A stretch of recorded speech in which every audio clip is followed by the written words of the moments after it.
Qo'shni qilsanglar aniq kir mashinalarim toza bo'ladi, ustiga xarajat qilishinglar shart bo'lmaydi. Birinchi navbatda kir mashinani paragini ustida maxsus korpuschasi bo'ladi, o'shani chiqarib olamiz. Keyin samarizini yechishdan oldin ustida kir bo'lib qolgan bo'ladi. O'shani suv sepib ozroq tozalab olamiz. Ko'rib turganingizdek, keyin paragini yechishinglar sal qiyin bo'ladi, chunki zavodiskiy holatida maxsus yaxshilab qotirilgan bo'ladi. Uni maxsus it bilan yoki shunaqa narsalar bilan chiqarib olamiz. Chiqarib olgandan keyin qaranglar, ko'rib turganingizdek, shunaqa mog'orlab kir bo'lib ketgan bo'ladi. Buni suv bilan yaxshilab yuvib tashlaymiz.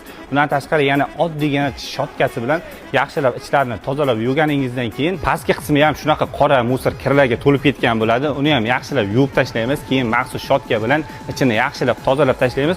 Tozalab bo'lgandan keyin paragini qo'yamiz, boltini qotirib qo'yamiz. Keyin kir mashinanglar yangiday ishlaydi.